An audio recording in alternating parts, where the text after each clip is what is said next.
Ladies and gentlemen, this is El Cochino, Tom Lawler, and I'd like to welcome you to the podcast that puts the lotion on its own skin, LuchaWorld. Bitchin'.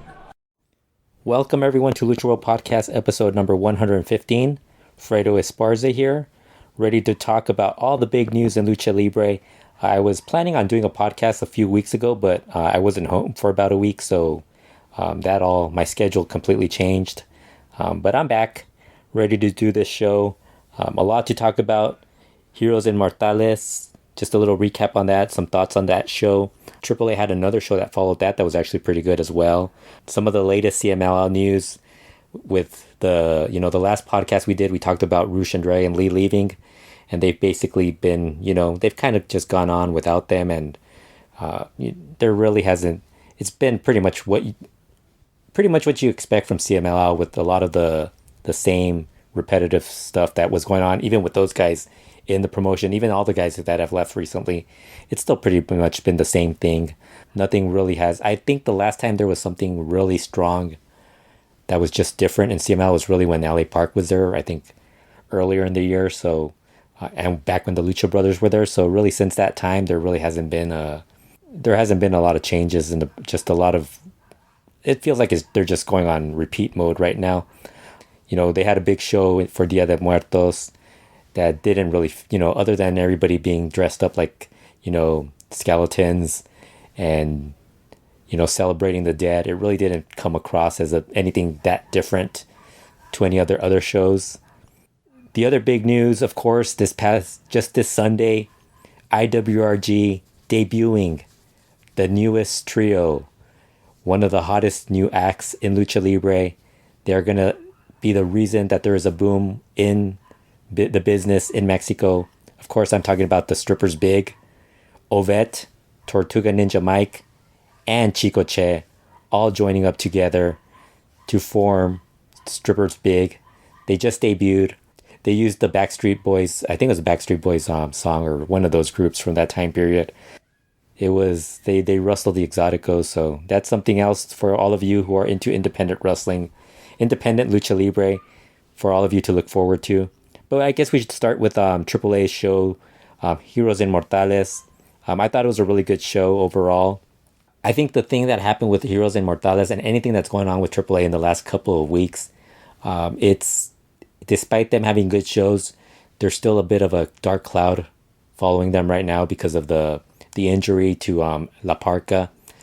Very serious injury that happened on, I think the day after Heroes Inmortales, on October 20th. During a Chaos AAA show in Monterrey, he went for a tope suicida at Rush. This was like, I think, a 4-way match that included Rush, LA Park, La Parka, and Murder Clown. I think it was Murder Clown. Yeah, it was Murder Clown. And why Murder Clown? I don't know, but it was Murder Clown. And during the match, La Parka goes for a tope suicida, and the way it looked, he kind of went a little too low. He clipped one of the ropes, and I think it kind of caused him to go a little too low on Rush. So he was so low that Rush wasn't going to be able to catch him. So instead of being able to catch him, La Parka ended up hitting the guardrail, the barricade, and pretty much fractured, or whatever happened to his spine and neck area, his vertebrae. He was taken to the hospital, very serious. The AAA doctor gave an update on this past Thursday on his condition, and they talked about how if they had not done the immediate surgery that they did to just relieve the pressure, the injury would have likely killed him. They talked about him having a tracheotomy. They've done, I think, a couple of other surgeries during the first week that he was in the hospital. They haven't done anything afterwards, despite what Hijo Santo and other people have said.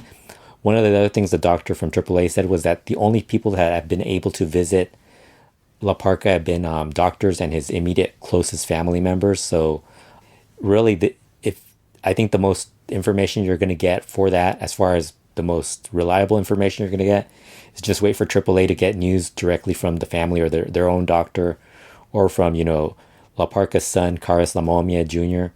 If he talks about it, then that's when you'll know more about it. But it's a very serious injury. They say he's actually responding. He he's communicating. He's not speaking because obviously he has a pipe in his the tracheotomy. He's communicating with nodding his head yes or no, anything else of that form. But it's going to be a long road for him. Hopefully he does pull through. I don't know if he's ever going to come back and wrestle. There's been other wrestlers who have suffered that type of injury, but I think it depends on how that injury happens. I know like Okumura suffered a slightly similar injury to that, but his was while tumbling, training in the ring. He was doing tumbling. I know another wrestler that's local in Southern California.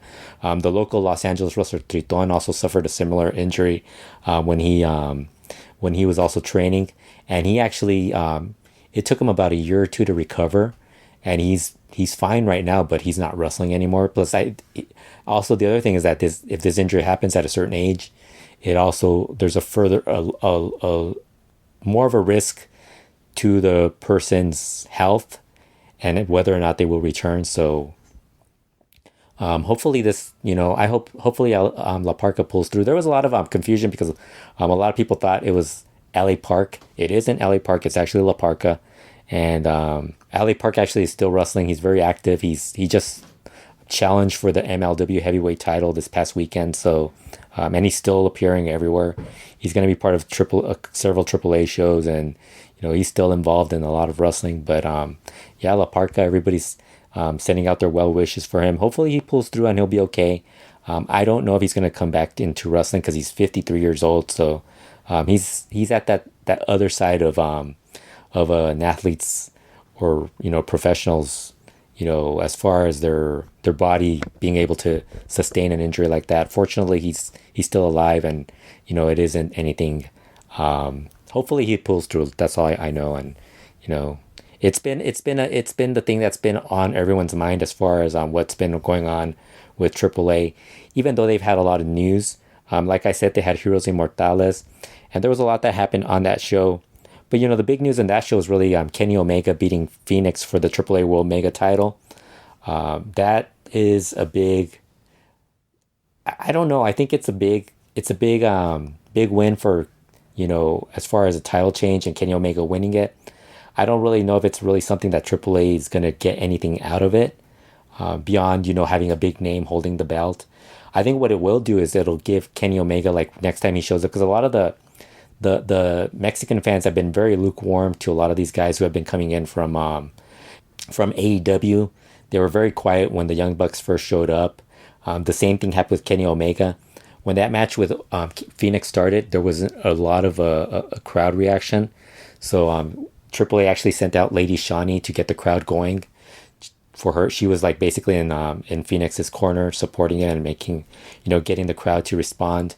But I think that's what AAA wants. That they kind of want these guys who are if they're gonna work a deal with AEW, they kind of want those guys to show up and actually be the, get a strong reaction, have people to recognize them. And I think that's something that I think the match itself was excellent.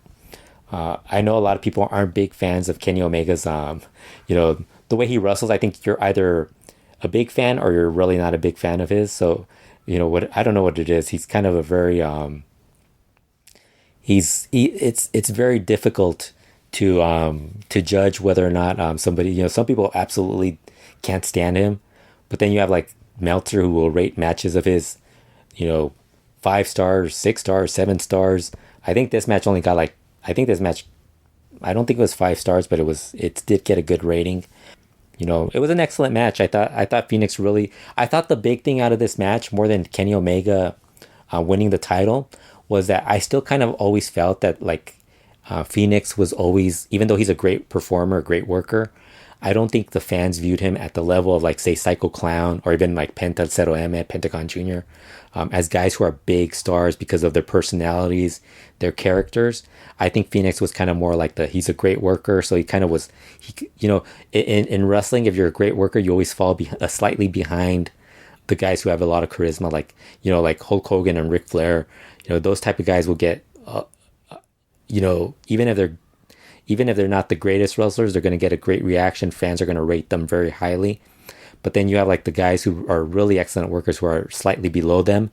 like a Ted DiBiase, guys like that who maybe like focus, or like Barry Windham, guys like that who are a little more Ricky Steamboat, guys like that. They're never really quite at the they never really quite reach the level of a Hogan or Flair in the eyes of the fans. And I kind of feel that in AAA, Phoenix kind of like fell into that category, where he kind of, before this match, I think everybody knew how great a wrestler he was, but they didn't really see him at the level of like a main event star like Psycho Clown, Pentagon, Dr. Wagner Jr. And I think this match, the way it ended and the way the closing minutes of it were, I think that really kind of puts Phoenix now at that level. If you didn't watch the match, Phoenix actually bled. It gave a good image to what he was, to what you want from your star. You kind of want, Mexicans love to root for guys who are like, fighters, guys who are going to come back, they're going to get knocked down, but they're always going to come back and keep fighting. And I think that's what Phoenix did, despite losing the title.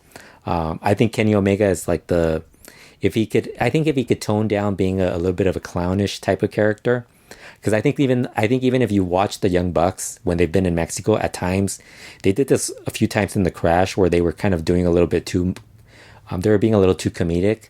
But if they're a little more, if they switch that over more to being a little bit more heelish, I think it helps them in Mexico. And I think that's something where Omega has the talent to do it. He can work, but I think he does have to he has to tone down a little bit of the being the funny guy. Unfortunately, I don't know if that's going to work out, because almost all the stuff they post for him for AEW is always him being kind of a bit goofy. I don't know if I think what AAA can expect at the very least is that they're going to get if they put Kenny Omega against Phoenix again, or Penta, or anybody else, they can at least hope that it's going to be an excellent match. And I think that's what they want most of all, because either way, they're still putting, the main event is always going to be something involving Psycho Clown and, some crazy trios match, or, like in this show, it was a cage match that they had, Relevos Increíbles, where they had Rey Escorpion teaming up with Psycho Clown, Averno teaming up with Dr. Wagner Jr., Pentagon Jr. teaming up with Tejano Jr., and Chessman teaming up with Pagano. Rey Escorpion ended up being the last man in the cage, losing to Pentagon Jr. Los Mercenarios ran out and attacked Pentagon Jr., and eventually Phoenix and Psycho Clown ran out and made the save. That actually led to the following show, where Pentagon Jr. issued a open challenge to any tag team who wants a shot at the AAA World Tag Team titles held by him and his brother, the Lucha Brothers. And Los Mercenarios, Rey Escorpion, and Tejano Jr. accepted. There's actually the other good match on Heroes Inmortales was the Copa Antonio Peña. Hijo del Vikingo beat Taurus to win that. I thought that was a really good match. Normally, Copa Antonio Peñas are not very good. Anything involving anything like Copas in Lucha are usually kind of especially if it's not a Torneo Cibernetico and instead it's it's a battle royal or Royal Rumble type of deal, because you always have a lot of guys who you don't really want to see. But in this one, I thought they did a really good job of having all the really good workers in early, and then they added two women in it, La Hiedra and Fabi Apache, and they fit in perfectly in there. I think Triton was a little bit lost in the match just because he's not used to working with the women, and at times he was in there with the women, and he didn't really react to that. But he actually did his spot, the Valiente special, and he was able to look at least good enough where he fits in to what the plans are, whatever plans AAA might have for him there. Right now he's an independent, but a lot of the AAA guys are independents, so they're working with AAA. I think their AAA is kind of at this point where they're fine with that. They have their guys that they have under contract, like Psycho Clown, Tejano Jr., Rey Escorpion, La Parka, some of the undercard guys, but then they also have a lot of independent guys, so they're kind of okay with having that mix. I think it's fewer issues for them, honestly. I don't think they want to waste too much time with all that stuff. I'm sure at some point they would love to have guys be full time with them, but I don't think it's at this point in time, with there being so many opportunities for luchadors to work not just around all over Mexico, but around the world. I think the option for a lot of the guys is going to end up being independents. I could totally see that happening with even more CMLL guys as well, just because. And the sad thing is that if that happens with CMLL guys, they're probably just going to end up having to leave, because CML isn't really too thrilled to be working with independent wrestlers right now. So they've kind of cut down to just really having Gilbert Borico being the only independent guy on there. But back to Copa Antonio Peña, I thought they started off really well with a lot of good workers on the show. Hijo del Vikingo was one of the first guys in the match. And then they ended it with the clowns coming in, Murder, Monster, and Dave the Clown. But I thought the way they booked it was really well done. Taurus was awesome in this match. Taurus was awesome like the following show on the October 26th show. He teamed up with actually he was in a 4-way match where he beat Aramis, Hijo del Vikingo, and Ares. Just a really good match. Taurus just like was the bully in the match. The big guy just taking down the smaller guys, and I thought it worked really well. Aramis is one of those skinny, strong guys, and he got to do that against Ares and Hijo del Vikingo. Just a really fun match. Right now, AAA is they just have a lot of talent. Like I said, just because they're willing to work with independent wrestlers, and they're not really, nobody too bad is filling a spot. And if they're really bad, they don't really work on shows that much. They pretty much have figured out a way to showcase them, but not overexpose them on shows. And I think that's something that they've done really well.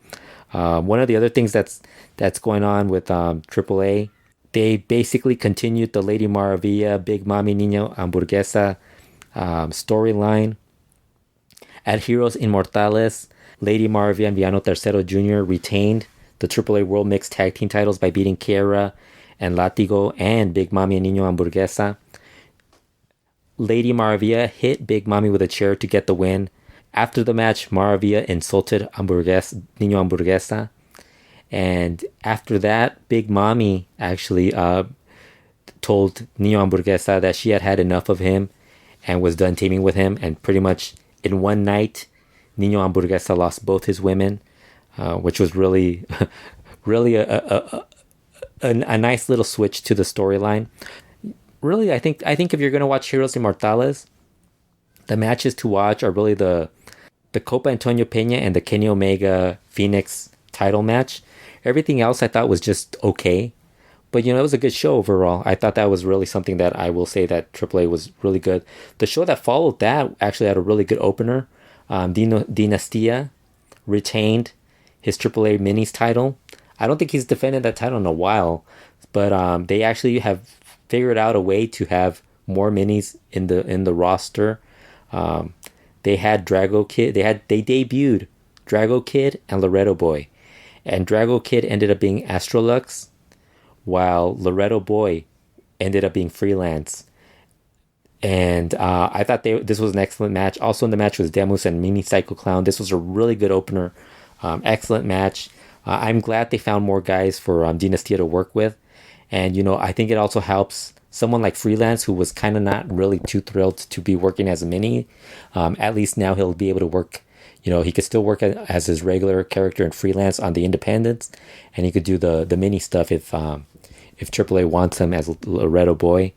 I don't know if you're Loretto Boy being. I think Freelance might be like 15 years older than Loretto Kid, so I don't know if he's necessarily the right guy to be a Loretto Boy, but that's the amusing thing about it. But the other thing on that show, like I said, was the Taurus, Aramis, Hijo del Vikingo, and Ares 4-way match. I thought that was excellent. The rest of the matches on it were pretty good. They continued the Lady Maravilla, Big Mami Niño Hamburguesa deal. Basically, Big Mami challenged Lady Maravilla to a hair versus mask match. And again, Big Mami also wanted a rematch for the AAA Mixed Tag Team titles. But then she told Niño Hamburguesa that she did not want to team with him, and she would rather challenge for those titles on her own. That's something to look forward to. I'm pretty sure I would think they're probably going to do some sort of angle where Big Mami tries to look for a new tag team partner, which will, I think, be amusing just to see what options she might go for. I personally kind of hope it's somebody like I don't know if anybody remembers one of the Tijuana guys named Jonathan. One of those type of guys, one of those good-looking dudes. Maybe one of the Monterrey type of guys, like Elegido or something like that. Not Elegido. I'm not saying Elegido, but one of those type of guys, just to like make it like so Niño Hamburguesa suddenly becomes the jealous one in the storyline. But that should be an interesting thing that's going on. I think they announced that. That might be happening. That might be one of the matches that happens at Guerra de Titanes or whatever the 12-13 or 12-14 show is. And Penta and Phoenix defending against Rey, Scorpion, and Tejano Jr. for the, on that show as well. Those are two of the matches scheduled, I would guess. With AAA, you never know. The other AAA news was that they announced that there will be a Triple Mania Regia on December 1st at the Sultanes de Monterrey's baseball stadium in Monterrey, Nuevo León. They held a press conference for this. Among those at the press conference were Blue Demon Jr., LA Park and his sons, and they were basically teasing an LA Park Blue Demon Jr. mass match. They had the Sultanes del Monterrey baseball team owner say that if they needed to add more money to this mass match, that he would pony up and put up the money for that as well. I don't think that's going to happen. I'm guessing it's probably going to be some sort of tag match or a trios match, and I'm sure they'll probably throw in Roosh, Dr. Wagner Jr., Psycho Clown, some mix of guys, just because I think that's the type of thing that I think that's the type of main event that will work at a big baseball stadium. You could fill out the rest of the card, but you don't necessarily have to do a mass match or something like that, especially for a show like that. Especially if you're going to if you could bring in Roosh for that, then I think that's probably going to be a bigger deal for that. AAA also has a new alliance. MLW announced that they have formed an alliance with AAA. That is AAA's latest alliance with a North American promotion. They are now aligned with AEW, Impact, and MLW.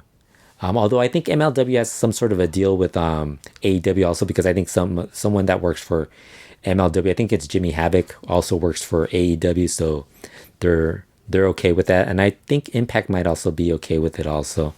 It's a little interesting. What I would like to see is I would like to see some sort of like, well, AEW's only been bringing in Lucha Brothers, so they really haven't. I think it's more AEW talent going to AAA than AAA talent going to AEW right now. So there hasn't really been this big. We don't really know what exactly they're doing, but with Impact also, I think most of their stuff has been like, them doing TV tapings in Mexico and using AAA talent. They have brought in more guys. Like I think they brought in Aerostar, Drago, Dr. Wagner Jr., Tejano Jr. They've used a lot of the guys in the past. So I think I would be curious to see what MLW will do as far as this deal. I would kind of hope that one of these promotions, maybe MLW would probably be best served this way, is to not bring in too many guys and just focus on one or two, or someone specifically. I think we talked about this with Ring of Honor, how Ring of Honor will bring in a CMLL guy, will bring in CMLL guys, but they'll kind of just bring a bunch of them, and not like they'll just bring a bunch one month and then a couple of other guys the following month, and there's really no they don't really do anything like build anybody up is within their promotion, which I think would be pretty cool. I don't know, maybe MLW will do that. I'm guessing they won't. I think they'll just keep bringing in a bunch of guys, because they also have a relationship with the Crash, and they've used Bestia 666. I think they have a couple of guys that they've signed as well. So Septimo Dragon, I think, is one of the guys. Ali Park, obviously, and his kids. So I think Puma King and Gringo Loco's there, but he's not really he's more based in the US right now. Yeah, so that's about it. I don't know what's going to happen with AAA and with MLW and the Crash.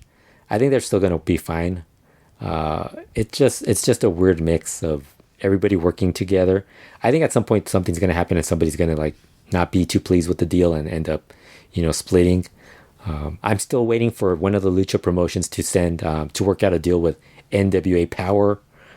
Maybe we get IWRG, or maybe NWA Power can join the PAL promotion, the PAL organization in in Mexico. They could be one of their affiliates. I don't remember who was the guy that they were trying to get, somebody that represents. I think the guy who represents Cuervo was supposed to get them an American promotion to join PEL. Meanwhile, in CMLL, they basically moved on from the Rush, Dragon Lee, Bestia the Ring era.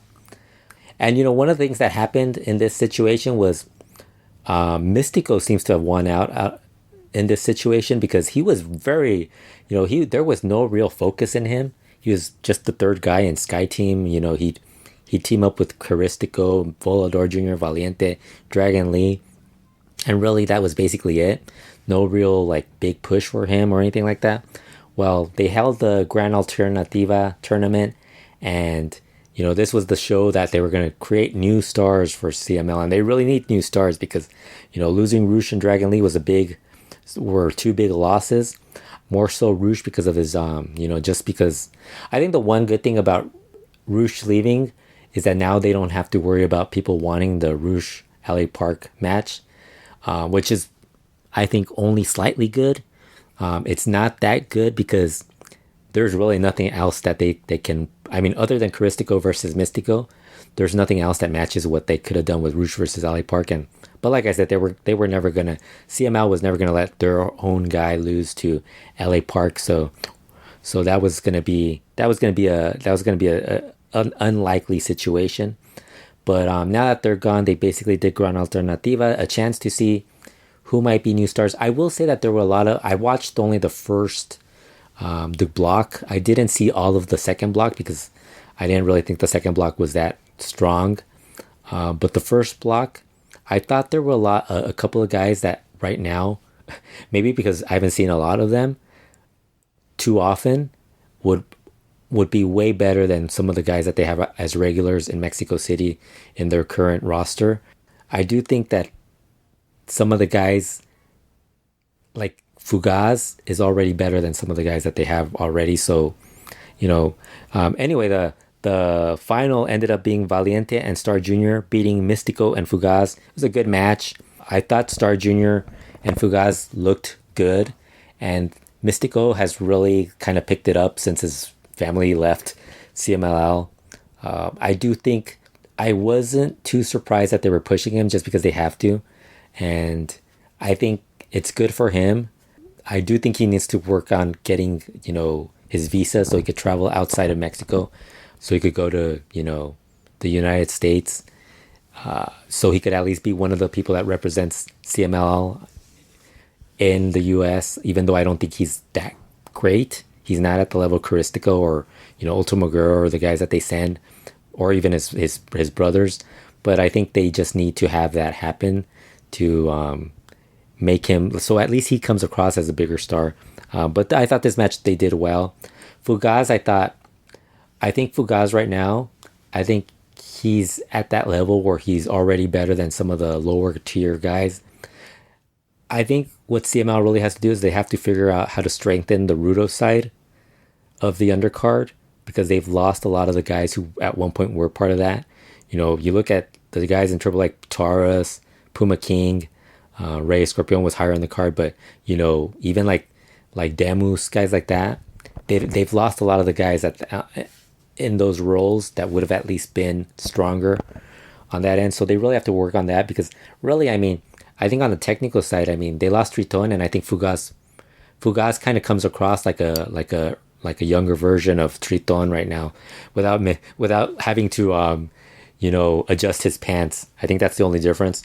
But I like Fugaz. He does kind of look a little bit like Dragon Lee. So I don't know. I have a weird feeling that CML, I don't know if CML is going to do that, but you never know with CML and AAA or any of these wrestling promotions. I would prefer they keep him as Fugaz, but you never know. Star Jr., he won that. Part of the deal is you get to be work the main event on the following show. So what happens? He ends up working the semi-main event. So already CML didn't keep up to that.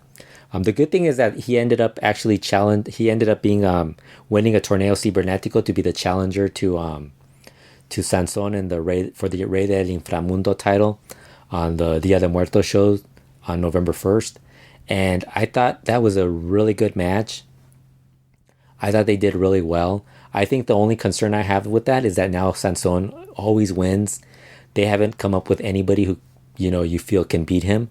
So, I think they had Soberano Jr., which actually was the one guy I thought could beat him. And then I think the last year they had Templario and now Star Jr. I think they probably have to raise it up a bit. I think it's time for somebody else to win. I'm hoping it's like they got to have somebody win at least once every like 4 years, at least somebody different. Because poor Sanson's probably gonna get worn out having to do all the Dia de Muertos stuff. Because they do other stuff. They actually do interviews and the past 2 weeks of CML shows. If you watch Informa, a lot of the guys had to leave early or leave right away because they had to do interviews for I think Mark Claro and a couple of other channels that they're and so they kind of have to do a lot more interviews. So I think he's probably going to want to lose that at least once just to not have to do that stuff again. Yeah, but the Dia de Muertos show, they didn't actually air it live. They uploaded the show afterwards. The video starts right around towards the end of the women's match, so you don't really get a lot of that match either. But the 4 matches that aired, I thought the 2 trios matches were just okay. Nothing too great. Fugaz already is better than Flyer, so I would be worried about, if I was Flyer, I'd be a little worried that already this guy who just kind of started with the promotion is already ahead of me. Atlantis Jr. continues to improve. He was very impressive. I think he had a match with, I'm trying to remember. I think he had a match with Templario that was really good recently. So that's another match that people should go out of their way to watch. The 2 matches on that show, Sansón beating Star Jr. to retain the Rey del Inframundo title, I thought was a good match. And the main event, Caristico and Místico beat Euphoria and Gran Guerrero to win the CMLL World Tag Team titles. I thought that was a good match as well. Unfortunate to see the really good tag team of Gran Guerrero and Euphoria lose the belts. I hope they don't break them up and have them continue to be a regular tag team. I know it's probably easier for them to just go with Ultimo Guerrero and Gran Guerrero as a tag team, but I think Gran Guerrero Euphoria had something there. If not, I think Gran Guerrero and Templario would be a kind of a fun tag team also. So they have options right there. I think they have some combinations. Maybe do Gran Guerrero Templario as a tag team once just to see how they gel. But I do think Gran Guerrero Euphoria were a really strong tag team. Obviously, I think they're probably going to get a rematch. But Caristico, Místico, new CML World Tag Team Champions. I like I said, they were going to start pushing Místico. And this is one of the things. I think you could go a number of ways. You could either have them be a really strong tag team, or you could start building up to a Caristico Místico match for an anniversary show. It'd be kind of interesting. Like, I don't think you have to necessarily do a mass match as far as an anniversary. I think they've already had a singles match in the past, but maybe like if you do an anniversary match where they have like it's just a grudge match, Super Libre or something, I think that'd be kind of cool. And then maybe like the following year do the mass match. I think that would be something interesting. I don't know if they would do that. That's just my idea, long-term booking idea. Or you could do that like at the Dos Leyendas show and then go to the mass match at the anniversary. I think that'd be something pretty cool to do. I don't know if they would do that, and I think that it would take them a while to even want to do that. And besides, if Místico lost his mask, what else does he? I mean, he doesn't have anything beyond it. I mean, you could do the mask and gimmick, kind of like what they did with LA Park and La Parka as a match. But who knows what they're gonna do? But they're gonna. It's something new. It's something worth keeping an eye out on. And I think right now, like with CMLL, I do think they kind of have to start kind of like changing what they're like, who they're booking as far as who's on top and what's going on. Just the repetitiveness of their shows is really starting to get like, it's starting to wane on a lot of people. It just kind of feels like it's the same thing over and over again. Like the Caristico Místico tag team, I think that's fine. But then you also they constantly have the Dream Team or the Sky Team. It's always the same guys. It's always Volador Jr., Valiente, Caristico Místico. So I kind of want them to like change that.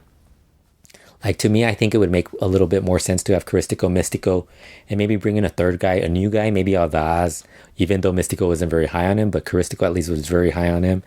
Maybe you bring in Atlantis Jr. to be the third guy in that, or you get Fugaz to be the third guy on that. Volador Jr. maybe goes to a different group.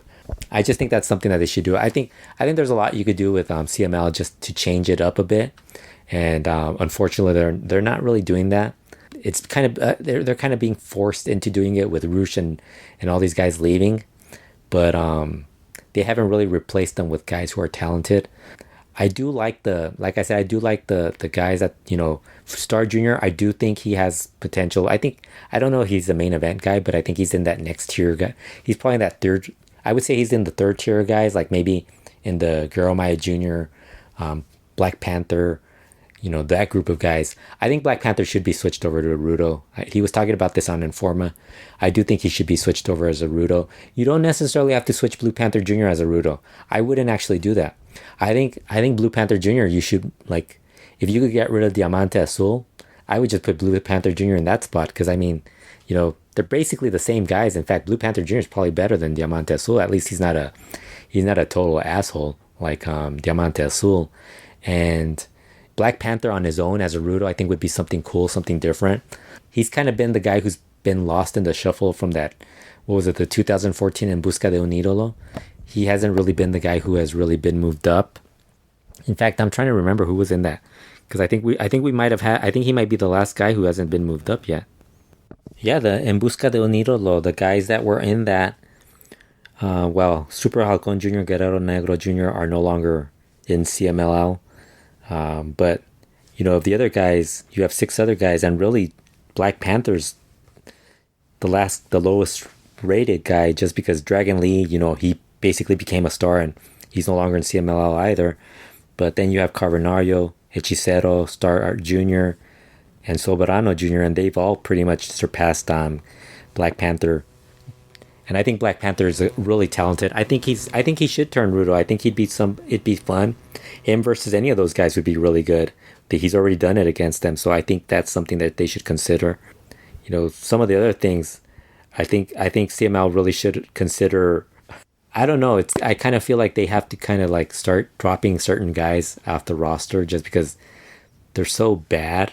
They should have a better standard of what they want. At the very least, if you're gonna have an opening match, have the opening match be like, young guys, or, the guys coming in. That doesn't, they should do what IWRG does, where they have opening matches, and the opening match guys, some of them might pan out and stick around, others might not even be around for too long, but at least it's something different. Not like it is with CML, where it's just, if it's a minis match, it's Acero and Aéreo versus Pequeño Nitro and Pequeño Violencia. If it's the opening match, it's usually Poor Robin and, maybe Príncipe Diamante or Magnus versus Hijo del Signo and and Espanto Jr. or Inquisidor, or, guys like that. I think they got it, and they have the talent. Like, I think a lot of people will be like, they don't have the depth that they don't have the depth that they used to have. And I would agree, they don't have the depth that they had. But how many guys do you really need to fill out a roster? They could easily get rid of 20, 30 guys and the promotion would be so much better. And, they have a couple of guys, like I said, there was one guy, I thought the most impressive guy in the Gran Alternativa to me was, from Puebla, Arcalis. I thought he was really good, but I think he would be better suited as a Rudo. He's somebody I would actually switch as a Rudo and actually have him work as that. I think he has the potential to be like in that Rey Escorpion type of Rudo, where he could be really good at some point. But if they're just going to keep him as the technical, he's really never going to get to show it, because he's not going to be as flashy as some of the technicals ahead of him. I would do that. Also, just because how many times can you have an undercard match where it's Dark Magic, Okumura, and Misterioso Jr. or Sagrado? And that combination is just not very good. So I think that's something they have to do. There's about two, like the Rudo side, there's 2 matches that the Rudos fill out that they're really bad. It's funny because ever since, not only have Roosh and Bestia del Ring left, but also the clan hasn't been used since the anniversary. You would think losing like Bestia del Ring and the clan would improve the main events, The problem right now is that like the main events are just like the same thing we see all the time. Usually it's Sky Team versus Dinamitas or Sky Team versus Guerreros. The same combination of guys. Chavez brothers versus Guerreros Laguneros. So I think if they like freshen that up a bit, I think it would be a little bit different. Like just it'd be actually a little better. And not only that, because the undercard, like I said, it doesn't sustain. Sometimes like you'll have a promotion that has trouble on main events and semi-main events, but they'll be able to be sustained by undercard matches. This used to happen with AAA where, you know, the main events were just horrible matches, but you always had like the really good minis match, or you had the women's match that was really good, or you had like an undercard match that was really good. And, you know, that would be strong enough to at least, you know, keep you interested in watching the shows. Right now with CMLL, like, you know, if they just keep going with repetitive stuff, Hijos del Infierno are still the same trio over and over again. I just think they have to change something. And like, there's a couple, like I think Cranio Volcano teaming up with like Titan or Soberano Jr. or guys like that isn't a good move. I don't think I would not have Cranio and Volcano as a tag team, especially if they're going to be technicals. If they're going to be Rudos, that's fine, just because they'd be a lot bigger bases, bigger targets for the high flying technicals. But as technicals, I just think it doesn't really work because they're just so big that they don't really. I don't think it works. I think I would split those guys up and have Cranio back as a Rudo and let Volcano be a technical and have them feud. I think that's something I would do instead of having them be a tag team. There's so many other things that you could do with CML that would be a little bit make it a little bit more interesting. Because right now it's like it's just so repetitive. And you know, it's funny because I'll watch CML Informa, and now the company line is that they that, you know, that there's a lot of critics online and they're judging CMLL. Well, if you're not, you should attend the shows. If you're not attending the shows, you don't know what you're talking about, which isn't true. You could watch it. I mean, there's a lot of us who've been watching CML for the longest time. I mean, you're not going to tell me that CML right now is anywhere near as comparable as what it was 3 or 4 years ago when they had a lot more talent. It's not. You could tell they're trying to save money because they're not even like trying to add young guys who are really talented, and they're not really trying to, you know, in the past when they would lose talent, they would bring in somebody, and, you know, right now they're not even doing that. It just looks like it's, you know, they brought in some people, but it's like, it's not really going to make a big effect if they're just going to keep the same people over and over again. The women's division is a totally different matter. I don't know if I would blow it up. I would probably blow it up, but I don't know if that would be the actual solution anybody would want. To me, ideally, would be you build around La Magnifica, just because I think she's way better than anybody else in the women's division. And you hope that maybe some of the older women kind of get the hint and kind of decide to go independent. You know, your Tiffany's, Comandante, I think you keep just because she's Terrible second. They're part of a gimmick, you know, together. There's so much stuff. Like the minis division, they've really done nothing to really improve it. The micros, they still have the same guys, and I don't know if they're going to be able to, how much longer we can go with that concept if they're not going to add anybody else into it. Because, you know, Microman and Chamuel can only do so much to save this division. Everybody else in the division is either really not capable of working well, or they're just getting older. You know, Mija is not going to be around a long time. Mija's the beatings he's taken in not just in wrestling. You know, you hear the stories of him getting run over by a motorcycle and shit like that. You know, he's a tough kid. He's a tough guy. So, you know, it's funny if you haven't been on his Facebook page, he posts pictures of himself in his outfit with his kids, and his kids are like way taller than him. I think his teenage son is already like twice his size. So, it's kind of an amusing thing, but, you know, I think there's only so much you could expect from that. I think they have enough where you could actually do something and build it up. They have a lot of, I do think they have a lot of talent. Titan is somebody that they should really start putting more focus on. But like I said, the problem is really that, you know, these guys have to work on so many, like their schedule every week. They're working so many matches that even if you fix the Friday shows, you're still going to have this issue with the other shows, just because you're going to have to, like, as far as like a programming department, you have to figure it out, not just for one show, but you're figuring it out for one show per week. You're actually figuring it out for it's about what 7-8 shows a week. So although really I think Guadalajara and Puebla do their own thing. I do think the one thing I would do with Puebla is I would like to see like some of their local guys get a little bit more of an opportunity to work higher on the card. Asturiano, Arcalis, some of those guys should be a little bit used, not just working openers or the second match.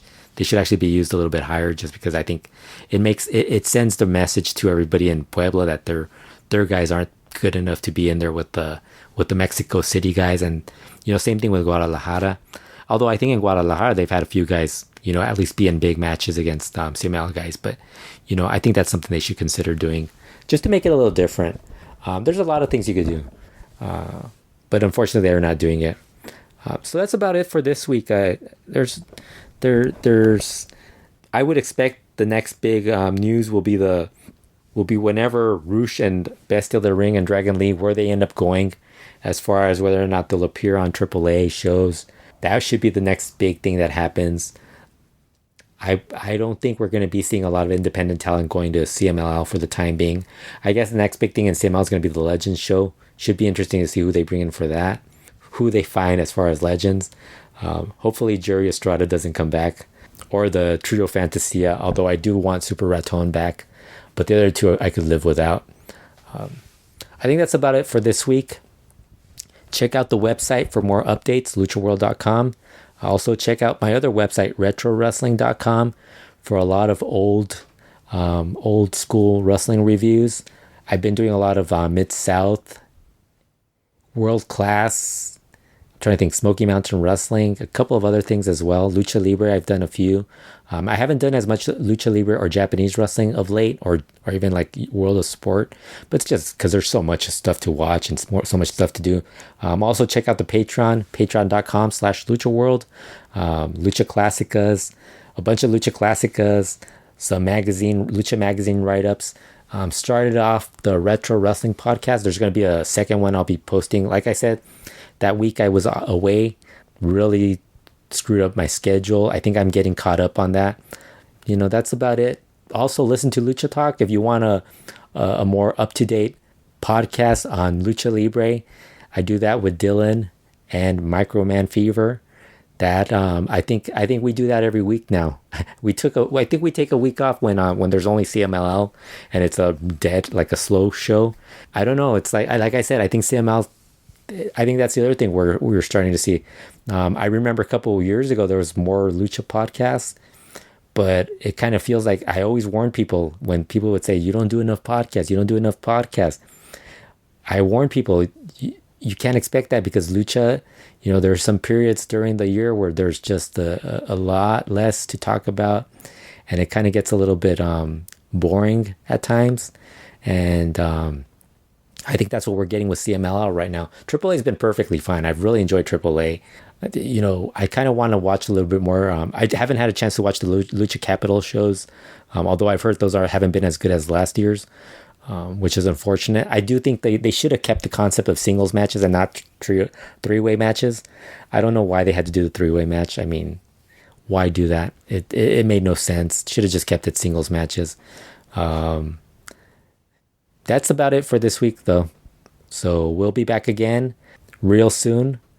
And like I said, maybe we'll get Kurt back on at some point as well. So talk to you guys later.